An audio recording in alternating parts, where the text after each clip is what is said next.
Hello everyone. आज हम शुरू करेंगे हमारा मैकेनिक्स ऑफ ब्रीथिंग का पार्ट 2। इसमें हम सीखेंगे कि किस तरह हमारा जो इंस्पिरेशन और एक्सपिरेशन का प्रोसेस है वो रिलेटेड है प्रेशर चेंजेस के थ्रू। तो जो हमारा थोरैसिक केज है उसमें जो प्रेशर चेंजेस आते हैं उसकी वजह से इंस्पिरेशन और एक्सपिरेशन होता है असल में। तो अब सबसे पहले हम देखते हैं कुछ प्रेशर्स के बारे में।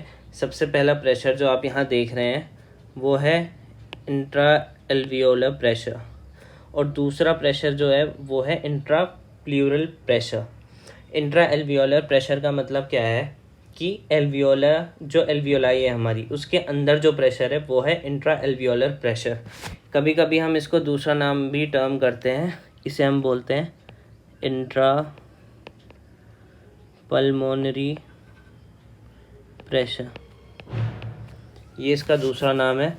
अच्छा, तो अब क्या है हमारे पास कि ये इनसाइड एल्वियोलाई, अब ड्यूरिंग इंस्पिरेशन इट डिक्रीजेस। ठीक है, ये मैं आपको आगे बताऊंगा कि ये चीज़ क्यों होती है। अभी के लिए बस ये पॉइंट्स देख लीजिए आप। तो वैल्यूज़ क्या होती हैं इसकी, -1 mmHg ड्यूरिंग इंस्पिरेशन। इंस्पिरेशन के दौरान इंट्रा एल्वियोलर प्रेशर जो होता है वो हमारे एटमॉस्फेरिक प्रेशर से थोड़ा कम होता है। तो ये जो वैल्यू है यहाँ पर ये एटमॉस्फेरिक प्रेशर के रिस्पेक्ट में, -1 with respect to the atmospheric pressure. ठीक है, अब इंट्रा प्लूरल प्रेशर जो होता है वो होता है हमारी दो प्लूरा के बीच में। It is the pressure between pleura in the plural space. जो हमारी दो प्लूरा होती हैं, एक विस्ट्रल और एक पैराइटल प्लूरा, इन दोनों के बीच में जो प्रेशर होता है उसे हम कहते हैं इंट्रा प्लूरल प्रेशर। तो ये क्यों होता है असल में, जो हमारे लंग्स हैं इनकी टेंडेंसी है कोलैप्स करने की। क्यों? क्योंकि ये एक स्पॉन्जी सब्सटेंस है। असल में हमारे जो लंग्स हैं वो होते हैं एक रबर बैंड की तरह। तो रबर बैंड जो होती है जब उसे हम खींचते हैं वो वापस अपनी पोजीशन पर आने की कोशिश करती है। तो उसी प्रकार जो हमारे लंग्स हैं, ये हमारा जो थोरैसिक केज है ये असल में एक एयर टाइट चेम्बर है। तो इसमें जो हमारे लंग्स प्लेस्ड हैं इनके अंदर टेंडेंसी है कि वो अपने आप को सिकोड़ लें, वो अपनी मतलब श्रिंक होने की टेंडेंसी है उनके पास, तो वो कोलैप्स होने की टेंडेंसी रखते हैं। और जो हमारी चेस्ट वॉल है वो टेंडेंसी रखती है एक्सपैंड करने की। तो एक मैं आपको बता सकता हूँ कि ये एक एनाटॉमिकल स्ट्रक्चर फॉर्म किया है। मतलब हमने ना अपनी चेस्ट वॉल और लंग्स को एक साथ इकट्ठा रख के एक स्ट्रक्चर फॉर्म किया है। तो जिसकी वजह से ये प्रेशर डेवलप हुआ है। तो हमारी जो चेस्ट वॉल है ये चाहती है कि ये बाहर की तरफ एक्सपैंड करे, ये इसकी रिकॉइलिंग पावर है। लेकिन अब हमने क्या किया है कि हमने इन दोनों को लाके साथ में रख दिया। ये चेस्ट वॉल है, सपोज़ कि ये बाहर जाना चाहती है, और ये हमारे लंग्स हैं, ये अंदर की तरफ सिकोड़ना चाहते हैं। तो इन दोनों को अगर मुझे पास में रखना है तो कैसा प्रेशर होना चाहिए? आप बिल्कुल सही सोच रहे हैं, ये नेगेटिव होना चाहिए। क्यों? क्योंकि अगर मुझे इन्हें दूर करना होता तो दूर करने के लिए तो मुझे कैसा प्रेशर चाहिए? पॉजिटिव। मुझे किसी चीज़ को धक्का मारना है तो मुझे उस पर पॉजिटिव प्रेशर लगाना पड़ेगा। लेकिन मुझे अगर इन दोनों चीज़ों को पास रखना है जो कि एक दूसरे से अपोजिट जा रहे हैं, तो मुझे इन पर नेगेटिव प्रेशर चाहिए यहाँ। तो ये जो नेगेटिव प्रेशर है ये होता है हमारे प्लूरल स्पेस में, जो कि लंग्स और थोरैसिक वॉल के बीच में। ठीक है, तो लंग्स जो हैं ये इनवर्ड रिकॉइल करने की टेंडेंसी रखते हैं, और जो चेस्ट है ये आउटवर्ड, जिसकी वजह से नेगेटिव प्रेशर होता है। अब इंस्पिरेशन के टाइम पे क्या होता है कि ये जो गैप ये और बड़ा हो जाता है, तो ये और नेगेटिव हो जाता है। ठीक है, अब देखते हैं हम थोड़ी सी एनाटॉमी या कहें मॉर्फोलॉजी कि किस तरह हमारे लंग्स प्लेस्ड हैं हमारे थोरैसिक केज में। तो इससे आप समझ पाएंगे और बेहतर तरीके से कि किस तरह ये सब काम करता है।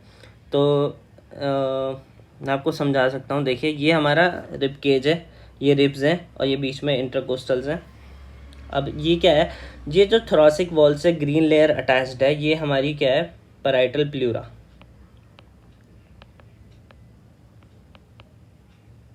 ठीक है, जो हमारी ब्लू लेयर आपको ये दिख रही है ये है हमारी विसरल प्लूरा।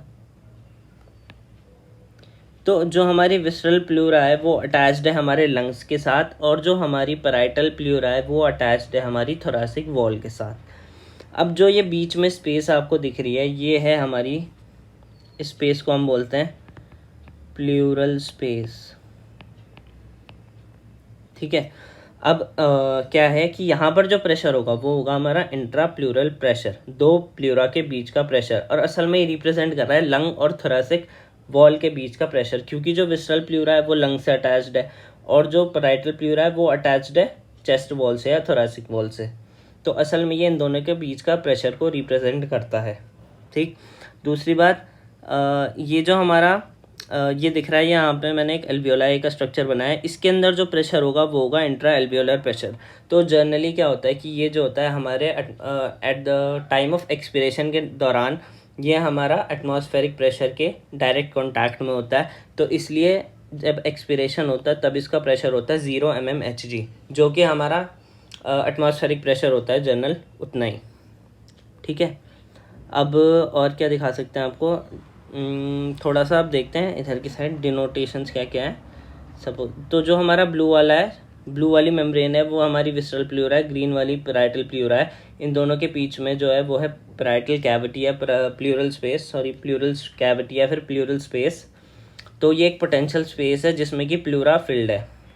तो अब आप यहाँ देख सकते हैं कि ये जो है वॉल लंग की, इसकी टेंडेंसी है अंदर की तरफ सिकुड़ने की, ये जो चेस्ट है इसकी टेंडेंसी है बाहर की तरफ जाने की। अब अगर मुझे इन दोनों को पास ला के रखना है तो मुझे इन पर नेगेटिव प्रेशर लगा, यहाँ पर जो प्रेशर होना चाहिए वो नेगेटिव होना चाहिए। अगर मुझे इन्हें दूर भेजना होता तो मैं पॉजिटिव प्रेशर लगाता। किसी चीज़ को दूर भेजने के लिए हमें पॉजिटिव प्रेशर चाहिए, लेकिन इन्हें पास में ला के रखने के लिए आप समझ सकते हैं यहाँ पे नेगेटिव प्रेशर होना चाहिए था, इसलिए जो हमारा इंट्रा प्लूरल प्रेशर है वो होता है नेगेटिव। तो हमारा जो हम इसे डिनोट करते हैं PIP के थ्रू। पी एल्वियोलर होता है हमारा, पी एल्वियोलर होता है PALV, और PIP के थ्रू हम डिनोट करते हैं P intra pressure of intra plural space. अच्छा, जो इनकी वैल्यूज़ होती है पी एल्वियोलर की होती है अप्रॉक्सीमेटली 760 mmHg या फिर 0 एटमॉस्फेरिक प्रेशर। मैं यहाँ पे 0 mmHg लिख दिया, ये एक्चुअली एटमॉस्फेरिक प्रेशर में है, ये mmHg में नहीं है, ये एटमॉस्फेरिक प्रेशर में है यूनिट। तो असल में वो कितनी होती है 760 mmHg। और PIP जो है, PIP होगा 4 mm लेस, जो P एटमॉस्फेरिक होता है उससे 4 mm लेस होता है PIP। तो जनरली इट इज़ 756 mmHg। अब ये नेगेटिव क्यों है, इसके 3 रीजंस हैं, जो कि है elasticity of lungs, recoil of chest wall, surface tension और ग्रेविटी।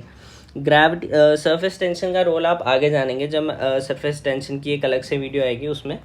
ग्रेविटी का रोल कुछ इस तरह होता है, देखिए जैसे कि आप यहाँ देख सकते हैं, सपोज़ ये एपेक्स वाला पार्ट है और ये बेस वाला पार्ट है, ये हमारी एपेक्स है और ये हमारा बेस है। तो यहाँ पर जब ग्रेविटी पड़ेगी तो ग्रेविटी इस लंग जो हमारा स्ट्रक्चर है लंग्स उसे नीचे की तरफ पुल करेगी, और ये भी नीचे की तरफ पुल, ये वाला जो स्पेस है ये तो अपनी जगह पे रहेगा, सॉरी ये अपनी जगह पे, ये वाला जो हमारा पैराइटल प्लूरा है, और ये लंग्स को नीचे की तरफ खींच रहा है। ठीक है। इसकी वजह से यहाँ पर क्या होगा, गैप जो होगा वो इंक्रीज हो जाएगा, गैप इंक्रीज हो गया। अब गैप इंक्रीज होने की वजह से क्या होगा कि वॉल्यूम बढ़ गई है और प्रेशर कम हो गया है यहाँ पे। ठीक है। अब दूसरी चीज़ मैं आपको बताऊं तो बेस की तरफ क्या हो रहा है, बेस की तरफ जो है ये लंग्स नीचे की तरफ जा रहे हैं, ग्रेविटी नीचे की तरफ काम कर रही है, लंग्स नीचे की तरफ जा रहे हैं। और दूसरी चीज़ क्या हो रही है कि ये तो अपनी जगह पे ही है, तो ये जो लंग्स हैं और वो पैराइटल प्लूरा के पास आ गए हैं, तो यहाँ पे वॉल्यूम कम हुई है तो प्रेशर यहाँ पे क्या हुआ है, बढ़ गया है। ठीक है। तो इस तरह आप समझ सकते हैं कि यहाँ पर जो प्रेशर है वो कम हो गया है और यहाँ पर जो प्रेशर है बेस की तरफ वो ज़्यादा हो गया है। ठीक है। आगे देखते हैं। अब होता कैसे है, जो हमारा इंस्पिरेशन का प्रोसेस है वो किस तरह होता है, तो ये जानते हैं अब हम। तो होता क्या है, जब हम इंस्पिरेट करने की कोशिश करते हैं तो हमने क्या करा, हमने अपनी डायफ्राम को कॉन्ट्रैक्ट किया, रिब्स को बाहर की तरफ मूव किया। तो इसकी वजह से क्या होगा, रिब्स के साथ अटैच्ड है हमारी पैराइटल प्लूरा, ये भी बाहर की तरफ खिंच जाएगी। तो क्या होगा कि ये स्पेस जो है ये बढ़ जाएगा, इसकी वॉल्यूम जो होगी वो इंक्रीज़ हो जाएगी। वॉल्यूम इंक्रीज़ होगी तो इसके अंदर जो है वो प्रेशर क्या होगा, कम होगा। अब प्रेशर कम होगा किसके रिस्पेक्ट में, एटमॉस्फेरिक प्रेशर के रिस्पेक्ट में। तो कोई भी चीज़ हायर प्रेशर से लोअर प्रेशर की तरफ मूव करती है। अब एटमॉस्फेरिक प्रेशर में तो प्रेशर ज़्यादा है और यहाँ प्लूरल स्पेस में है प्रेशर कम, तो एटमॉस्फेरिक स्पेस से जो एयर है वो कहाँ फ्लो करेगी, हमारे लंग्स के अंदर, क्योंकि यहाँ पे जो है वो प्रेशर हो चुका है कम। ठीक है, तो हुआ क्या है, जब हम इंस्पिरेट करते हैं we pull parietal pleura away which increases the volume of pleural space which creates more negative pressure. अब पहले तो 4 mmHg था जो कि नॉर्मली था, अब जब हमने इसे और खींचा तो जो वॉल्यूम थी वो और इंक्रीज करी, प्रेशर और कम हो गया, तो क्या हुआ, और नेगेटिव हो गया। ठीक है, समझ रहे हैं आप। अब क्या हुआ कि इस नेगेटिव प्रेशर की वजह से इनवर्ड फ्लो होगा एयर का एटमॉस्फेयर से। एटमॉस्फेयर के कंपैरिजन में यहाँ पे प्लूरल स्पेस में हमारे पास प्रेशर और कम हो गया है, तो इसलिए हमारे पास बाहर से अंदर की तरफ एयर आ रही है from higher to lower pressure. ठीक है, तो अगर मैं एक फ्लो चार्ट के थ्रू आपको समझाने की कोशिश करूं तो सीक्वेंस ऑफ इवेंट्स जो है वो कुछ इस तरह है कि सबसे पहले इंस्पिरेशन में क्या हुआ, कॉन्ट्रैक्शन ऑफ डायफ्राम हुआ, फिर एक्सपेंशन ऑफ थोरैक्स हुआ, हमारी रिब्स जो हैं वो बाहर की तरफ पुल हुई, इसके साथ हमारी पैराइटल प्लूरा जो थी वो भी एक्सपैंड हुई, पैराइटल प्लूरा ऑल्सो पुल्ड। ठीक है, अब पैराइटल प्लूरा जब बाहर की तरफ खींची तो वॉल्यूम जो है वो पैराइटल कैविटी की बढ़ गई, यहाँ तक आप समझ सकते हैं। अब इस वजह से क्या हुआ कि जो हमारी वॉल्यूम थी एल्वियोलाई की वो बढ़ गई। अब आप देख रहे हैं क्या होगा कि जो ये था इसकी वॉल्यूम बढ़ी पैराइटल प्लूरल स्पेस की और इसका प्रेशर कम हुआ। ऐसे ही जब ये हो रहा है, जब हम एयर अंदर ले रहे हैं तो लंग्स भी एक्सपैंड करेंगे, तो इसमें क्या होगा कि इसके अंदर जो वॉल्यूम है एल्वियोलाई के अंदर वो भी एक्सपैंड करेगी, प्रेशर कम होगा, मतलब और टेंडेंसी बनेगी एयर के अंदर आने की। तो अब देखते हैं आगे क्या होगा। Volume of alveoli will increase, तो प्रेशर ऑफ जो एल्वियोलाई है वो भी कम हो जाएगा, -1 mmHg, या फिर मैं कहूँ विद रिस्पेक्ट टू एटमॉस्फेरिक। यहाँ पे एक्चुअली ये mmHg में नहीं होगी यूनिट, ये होनी चाहिए एटमॉस्फेरिक प्रेशर में।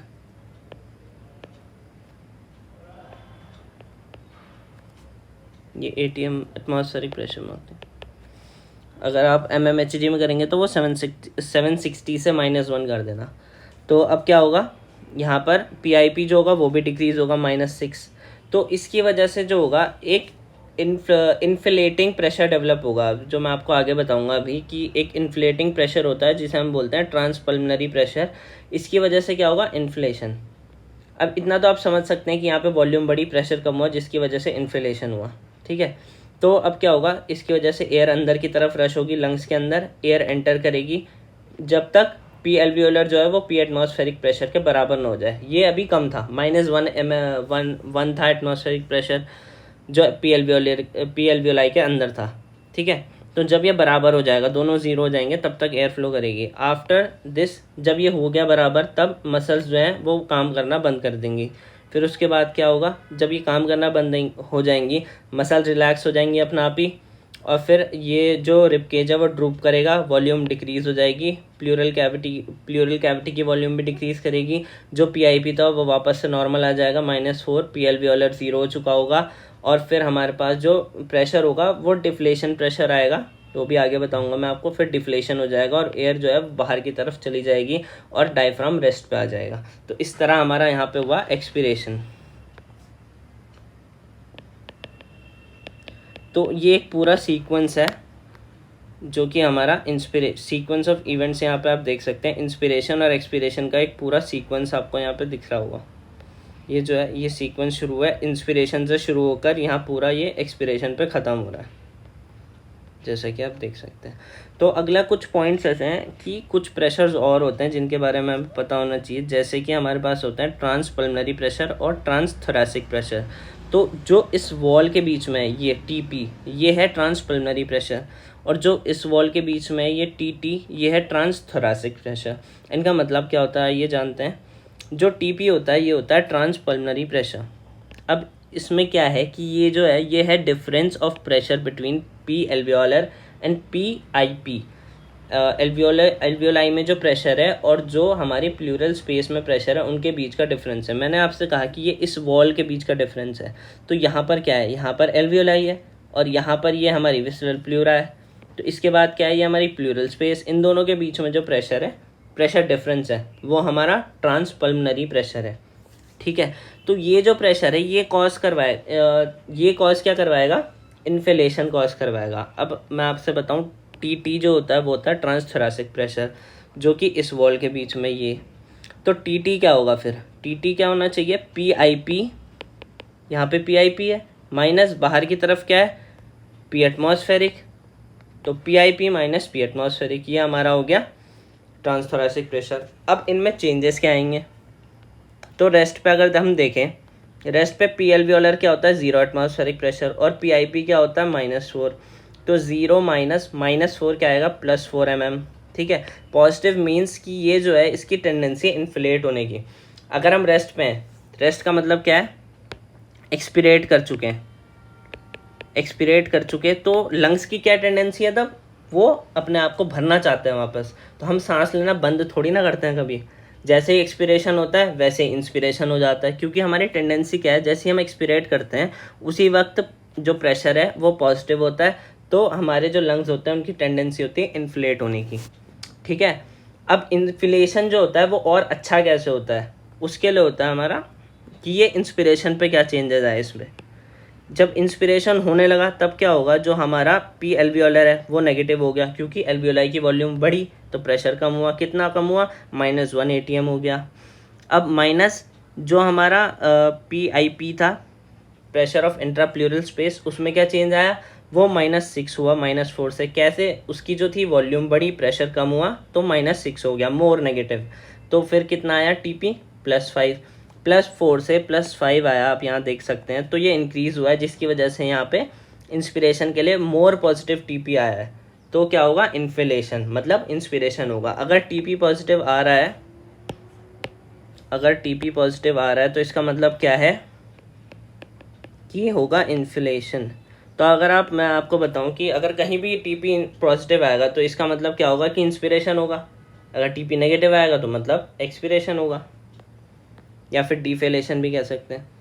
तो अब अगर हम बात करें ट्रांसथोरेसिक प्रेशर की, अच्छा ट्रांसथोरेसिक प्रेशर एट रेस्ट क्या होगा, P I P at rest क्या है, -4 mmH, -4 ATM, और पी ATM क्या होता है, रेस्ट पे बाहर का प्रेशर तो 0 ही होता है, तो -0, तो कितना आ गया, -4 एट रेस्ट। मतलब चेस्ट वॉल जो है ये क्या चाहती है, डिफ्लेट करना, चेस्ट फॉल क्योंकि बाहर की तरफ रिकॉइल कर रही है, तो ये क्या चाहती है, उसे बाहर की जो मतलब अंदर एयर है उसे बाहर निकाल देना चाहती है। अब इंस्पिरेशन के टाइम क्या होगा कि जब इंस्पिरेशन के टाइम पी आई पी जो होगा वो -6 होगा, और जो पी एटमॉस्फेरिक होता है, सॉरी यहाँ पे कुछ यहाँ पर ये जो है ये होगा -0, यहाँ पे -6 -0 होगा, तो ये कितना होगा, -6, तो ये क्या होगा, मोर नेगेटिव हो गया। -4 से -6 होना मतलब मोर नेगेटिव हुआ है, मोर नेगेटिव का मतलब कि it wants to expire now. अब क्या हुआ है, इसका मतलब क्या है कि at the end of expiration, जब हमारे पास जो लंग्स थे वो कम्प्लीटली फिल हो चुके हैं, तो ट्रांसथोरेसिक प्रेशर क्या करवाना चाहता है कि वो एक्सपायर करवाना चाहता है। ये फुल हो चुका है, ये मोर नेगेटिव हुआ है eight the end of inspiration, तो ये क्या करवाना चाहेगा, अब एक्सपायर करवाना चाहेगा, ठीक है। आप समझ पा रहे हैं। तो यही थे हमारे सारे प्रेशर्स, इनके बारे में आपको थोड़ी नॉलेज अच्छी होनी चाहिए, क्योंकि ये सारे हमारे रोल प्ले करते हैं मैकेनिक्स ऑफ ब्रीथिंग में। इसी तरह हमारा इंस्पिरेशन और एक्सपिरेशन का पार्ट ख़त्म होता है। I hope you have enjoyed the video, thank you.